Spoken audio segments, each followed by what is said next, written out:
That's a great question. I'd say self-actualization is one of the biggest things, because a lot of times we get caught up so much in trying to be what the world thinks we need to be. So we build up this buffer, right? We build up this kind of cocoon around ourselves of, I got this, I'm good, let me do this, and then, I'll come back and help those, I'll come back and get y'all later. We're good. Let me go out and try this on my own. You know what I'm saying? It's almost like we need to prove something to the world when we haven't even proven it to ourselves. Right, and that's where you have to start. Exactly, and you must be broken in that spot. You must be broken out of that mindset, because that mindset is, because we already know, man, success never happens alone. You have to have help. But you just have this, I don't trust, and like I said, society's kind of built that up in us where, trust no one, only trust yourself, which, okay, there's some credence to that, but at the same time, man, nobody gets there alone. All these big companies, all these corporations, all these great people. It's been one person. It ain't never been one person. They got a board of directors, they got mentors, they got all kinds of things. I mean, even the best life coaches have life coaches. That's a pretty good point there. Even the best life coaches have life coaches. Yes, the best ministers have mentors. Yes, that's true. There's never a top of the food chain type of situation. Somebody has somebody who they're consulting with. And when I realized that was going to be the deal for me, as you can see, a lot of my stuff is self-actualization when it comes to these kind of things, as far as accomplishments are concerned, because I had to realize, through the family situation, I had developed a lot of habits that were not going to be advantageous for me moving forward as an adult. I mean, because I've kind of come to the realization that we all are 8-year-olds in grown folks' bodies, because a lot of what we deal with today, a lot of the way we are, it goes back to like 3rd grade. Yeah. It goes back to the way we thought and the way we were brought up and how we deal with certain things today. Well, the thing is that we have to break that paradigm for us to be able to take the game to the next level. Like, we can't continue with that same mindset, because the insanity, the whole doing the same thing over and thinking a new result was going to happen. Well, that goes along with a mindset too, because see, mind controls everything. Mind controls the action. Before you decided that you wanted to come and ask to do this interview, you had already thought about this. You was back in the room listening and saying, I would like to have that. That's a thought. That was a process. And then you executed on that mindset. And so you made something new happen. Well, think about all the things that we do in our lives now. Well, if we don't think a new way, we cannot acquire and become new and do new and serve a new group of people who are waiting for us to show up and be that. That's what's ended up happening with so many people are sitting out there wondering why they're still living the same mediocre lives. Because you are not doing anything different. You go to the same hangouts, you're working the same job, you're hanging around with the same people, you're bringing in the same income, and you're making the same complaints every day. What you think is going to happen? The same thing. Exactly. Athletes the same way. I'm not getting any better. Are you putting in that extra? Are you doing more than what the coach asked for you? No, I'm doing what I'm supposed to do. Well, that ain't enough. Yeah. People are looking for answers. The answers are right here. But the idea is like you don't, it's like we have this buffer of just being scared to fail. Dude, man, I done been punched in the face so many times. You got your nose bloody too, so. Nose bloody, man. I done broke. My nose has been broke, man. I've been burnt. I've been burnt to the ashes, and while I'm down there burning, I got gas getting thrown on top of me, and it's just like all you got is just that much of a heartbeat left. Mm-hmm. Just enough to be able to just be like, hey, you know what? Because I remember when I had that conversation, and I was broken. I had just bought a house, had a nice new ride. I was in my house maybe a month. I was 29 years old. And I was like, yeah, saying, this is what success looks like. And what is it? I'm sitting in the corner in my guest room in my house crying, wondering what's going on in my life. How did I get here? Because this, from the outside, this looks like this is what you're supposed to do. Single guy, 29, home. That's what you want, right? So why am I sitting in the corner in the fetal position, weeping like a child who just needs a hug? And at that time, I was just like, you know what? It's whatever. That's how bad I was broken. It's whatever. If I wake up and talk about it, not whatever. Like I gotten that bad. That bad in my mind. My mind was that toxic. Mind you, this is right before I'm writing books. This is while I'm speaking in a spiritual setting. All this is going on. So how am I that guy, but I'm feeling this broken inside? And I remember the day that I heard the voice, and it was just like, okay. I said, I'll tell you what, I'll make a deal with you. If I wake up tomorrow,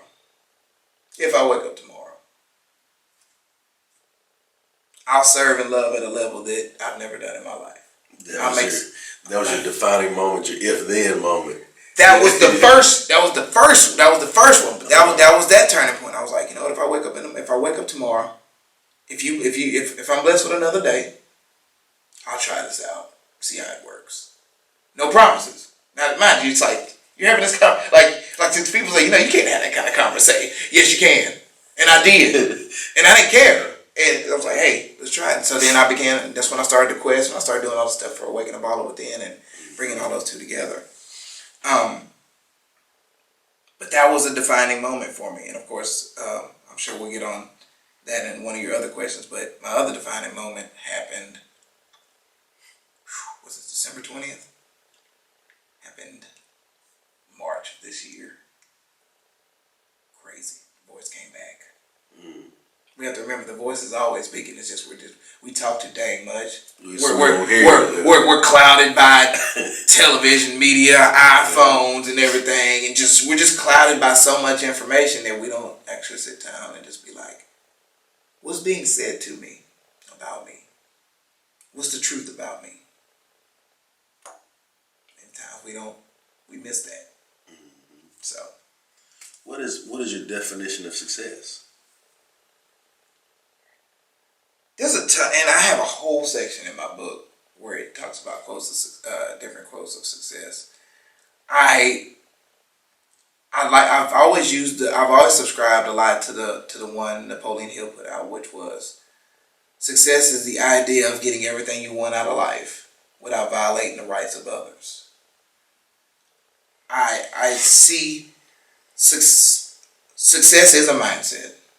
Success is a mindset because it's a pattern. It's laws, and a lot of times we try to separate spirituality, science, and law into three different categories. That's not the case, because the same architect created all of this, right? There you go. So there is no separation.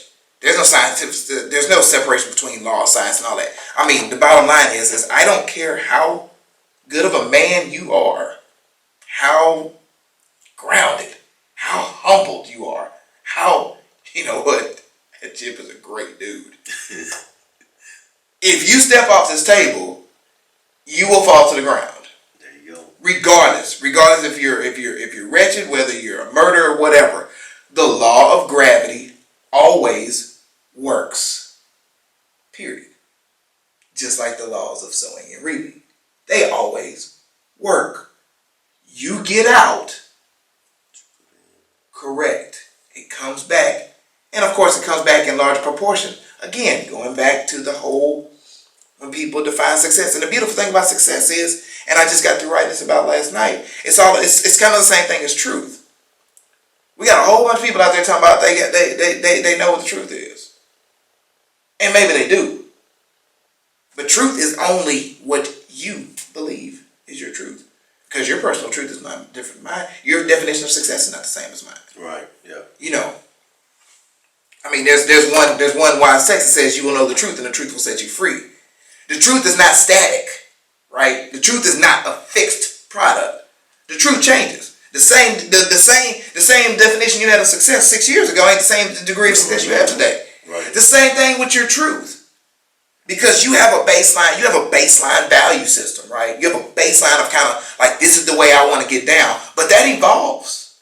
You know, sometimes some of the things that you bought into at the age of 20, you're not talking about it at this age anymore. Because now that no longer, your mind has evolved, your mind has grown into something new, and no longer are you going to tolerate that level of whatever it is you're dealing with. So truth, success, all those things evolve. So a definition of success, I mean, I do think that success always has to do with loving and serving.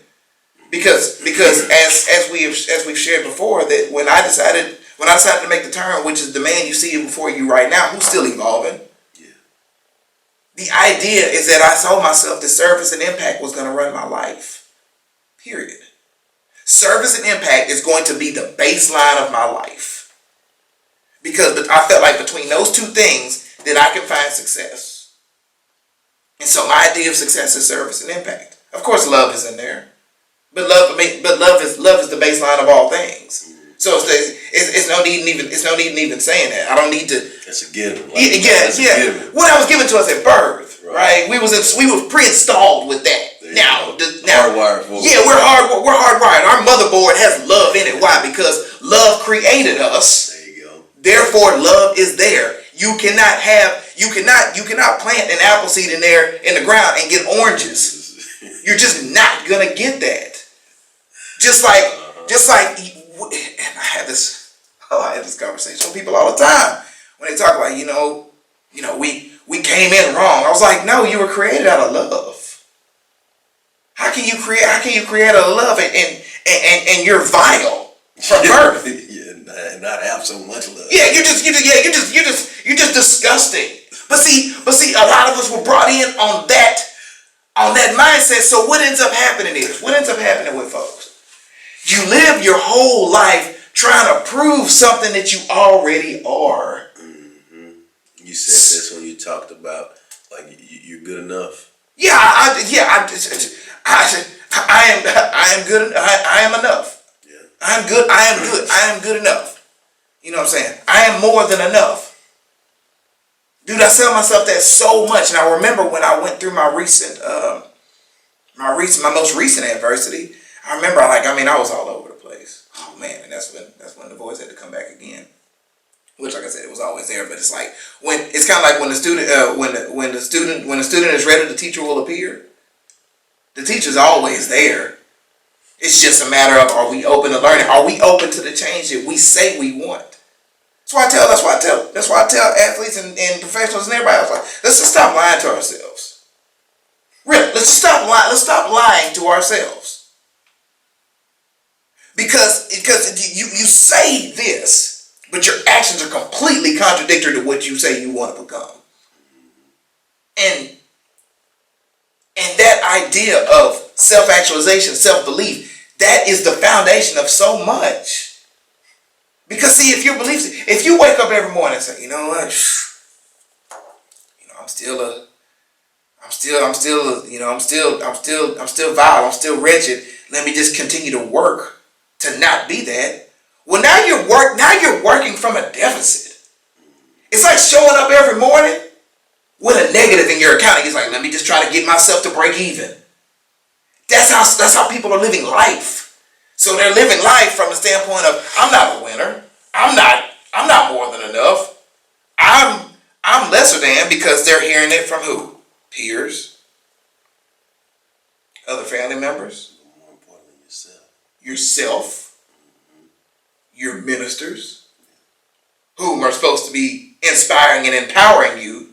Instead, they've been telling you for the last 45 minutes how you're not something. So therefore, you don't have the truth. You don't know about yourself. You need to try to fix what? Fix what? What in you needs to be fixed? It's the only thing that needs to be fixed is your belief system, your mindset, which once again is pre-wired with all the good you could ever want out of your life. It's pre-wired for that. You are choosing to look at yourself lesser than. And you know what? To me, that is the most disrespectful thing you can do to your creator. Because what does one book, what does one wise book say? I will create all of this in my likeness and image. Is there anything wrong with that? So if we're creating man in our own likeness and image, then what now? Then at the core of us, we are that. We are representatives of that. Now where does the flip side come in? Flip side comes in and says, hey, you are this, but you get to choose. You get to choose whether or not you want to represent this. You get to choose if you want to wear the ambassador. You want to wear the ambassador tag of, infinite possibilities, of unlimited strength. You have the ability to do that. And I'm giving you a choice. Choose life. But most don't. What do we choose? Complaining, excuses, lack, strife, violence. We choose everything that's not of the very thing we were created to be. And that's by choice. So success starts here to here. There's a connecting feeling. You think it here, and the feeling nature of it is here. Because once it gets here, then now that's when this is that can't go. That's the can't go back. Yeah. That's the can't go back. This is the okay. We gonna connect on this. You know what I'm saying? And and I have a diagram of it. It's gonna actually come out in one of my future books, which I'm currently working on, where it's like you connect with that power, that voice that's always there. You connect with it. Boom, it comes into the mind. So now it's like it's formulating there. You're deciding what you want to do with it. Now once you decide to buy into it, boom, comes to the heart, the feeling nature. Now this is when life comes to it. This is when you just like, this is what gets you up in the morning, just like, ooh, the choice. Yeah, that's what I want. Yeah. Well, no, once it gets here, the choice is done. It's done because now it's on fire. It's like, I gotta have this. I can't live without this. I need this like I need my next breath. This is the air I breathe. Success, wealth, abundance, love, all of those things. Those things you become enamored with them. You become obsessed with them. And it's just like, now I'm radiating with that. And people like, you ever heard somebody say, man, that dude's on some different stuff? Yeah. Now I'm to the point now where if I'm not hearing that, I'm checking myself. There you go. I'm looking for the voices saying, hey, what are we not doing? And so that, I know we went all around the block with that, but that no, it's good stuff. That would be my definition of success, and take it a long way. It's all right. It's good stuff. What do you think it takes to achieve success? 2 words. Relentless pursuit. I've used that a lot. Relentless pursuit. Self-actualization.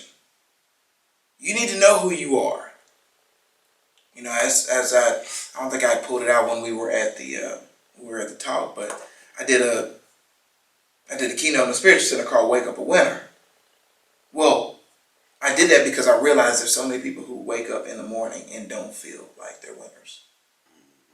And I was experiencing that at one of my jobs every day. And I don't think I shared this in it. I shared that when I was with my college kids not long ago. But it was like, I was in the elevator with somebody, and every day it'd be like, because a lot of people look forward to the weekends. I look forward to the week. Yeah. Because the week is when you make it happen. That's where, yeah. The weekend is where you prepare to get it done for the week. But ain't no days off. Not success. Success doesn't have days off. There you go. It's always something. Always something. So what it takes to define success, I think that healthy mindset that we've been talking about, that belief system, that can-do attitude, but that relentless pursuit. Basically, if you keep showing, like I write in every one of my books, keep showing up on the field of life. Keep showing up on the field of life. Life only stops when you stop. You ever notice some people when they truly retire, their demise is usually not far behind it. Right. Yeah. Stop moving. You stop living life. Like I always joke with people, say I want to be retired by the time I'm 40. They go, what are you gonna do? I say what I want. Retiring doesn't mean I'm gonna stop working. Retiring just means that nobody else controls my check. There you go. I control this. I'm running this. You know, I'm doing what I'm choosing life. I'm choosing my lifestyle. I'm choosing how I want to spend it and with whom I want to spend it with. So that mindset of what it takes to achieve success, that relentless pursuit, that positive mindset, you know what I'm saying, mixed in with the issues of life. Cause see, my colleague and friend John D. Martini, he said when the voice on the inside drowns out the voice on the outside, then you can have a magnificent life. Which basically is saying like, hey, when you know who you are, Nothing else matters. no, you don't run this. I am choosing life. I am choosing abundance. I am choosing all of these things. There's no really no other way to live right. That's why my acronym now, NOW, no other way. There's no other way to live other than to live it to the fullest. Would you agree that, some of those guys you said, those athletes that you interviewed, for your book and everything, would you agree that the ones that the successful ones, they have that mindset? Oh, most definitely. Those dudes wake up every day, don't feel like they can be defeated at all in anything, And so what ends up happening is when you wake up and it's just like, all right, this is what we talking about. It's like I used to joke about. It's a long time ago, and I don't know if you remember this. There was a cartoon called Animaniacs back in the day. Oh yeah. And it was do Pinky and the Brain. Mm-hmm. And I always talk about what was Brain's thing every day. Every episode, he was and Pinky would be like, "What are we doing today, Brain? Today we are trying to take over the world." That was his thing every episode. And whatever reason, I don't know why I thought about that at like 35 years old, but it was like, that's what's up. Yeah. I'm here to take over the world. I'm here to be the best. I'm here to be the best me. And see, everybody is the best them when they buy into that. When you fail or you fall short, it's because you're trying to be something that you're not truly that. The thing is like there's different people who do what you do, who do what I do. But they ain't you. They didn't come up the same way. Like there's people I admire. I admire Eric Thomas. I admire John Gordon. I admire Les Brown. I admire Jack Canfield. But they ain't me. They don't bring the same thing. I'm not from Detroit. I haven't, written these books. I don't focus just on this. I came up my way. I'm doing things my way. So it's like you admire those people. It's kind of like what I was saying about that whole infatuation thing with the guys. When you infatuate, you keep putting these guys on the pedestal. Where are you? You're putting them up here and you're down here. What ends up happening? You end up subordinating them. You end up basically selling out yourself thinking that they have something that you don't. And that's not true. We came into the game all the same way. Now, we were all dealt a different set of cards. But that's what makes it awesome. Like I told you, I was like, I can't will myself into 6'3". I missed that gene. Sorry. But you know what? I'm gonna take this 5'9" though. And I'm gonna work it. I'm gonna work it. You gonna get all 5'9" all day, every day. And that's the difference is when people look at their lives and look at their situation and say, you know what? I am going to be the best version of me and make this happen. And it's gonna serve the world. Cause see, a lot of times we try to mold ourselves into being what people think we need to be. And what that does is that develops a discourse between the relationship. For one, you're not being authentic to you, so that person's not getting to fool you. I do this a lot when I have friends of mine who are single parents, and what they'll do is they give unto their children more so than doing for themselves. And while that is a good thing, the execution of it is not. Because what ends up happening is they choose to not be more of themselves and just give from that half-empty cup. So if we're talking about a cup and we're talking about 50%, you're giving the kid all 50%. What does that leave you with? Leaves you with zero. So now, who suffers? You suffer because at some point in life, you're going to be like, I want more for myself. And it's just not there because you're giving it all away. But the kid suffers because the kid's only getting 50%. When in actuality, when we have a holistic situation, when we have everybody's in concert trying to move forward and be better. So let's just say kid helps mom or dad become better. Get a better line of income. Get a better situation at home. Upgrade to a better house and all those different things. So now it's a collective effort to improve the entire situation instead of just I'm pouring out from lack.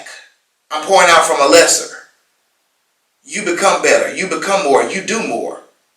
That seed of yours is your number one priority. That needs to be the fuel to be better so they can have more.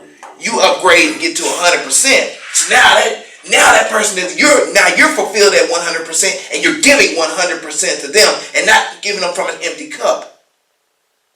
And that's where I see a lot. That's why I see a lot of disconnect in a lot of folks.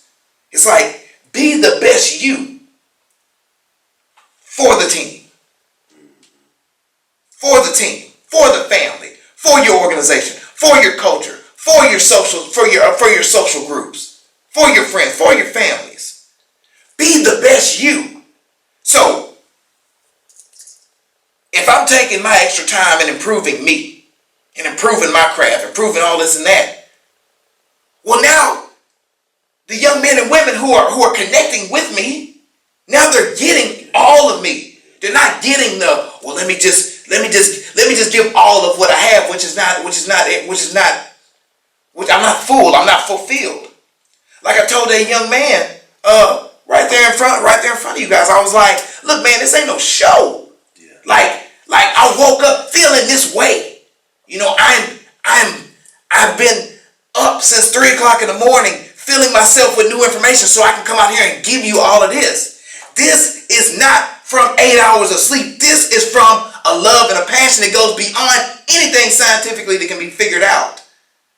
This is what I'm supposed to be doing. I could do this all day and not tire out. Why? Because I'm fueled by something that you can't even explain. This ain't protein. This ain't pre-workout. This ain't caffeine. This is all just right here. I'm not going back to the dude I used to be. I can't be that anymore. So I think that level of fire is what it takes to achieve success. And anything less than that, I mean, my goodness.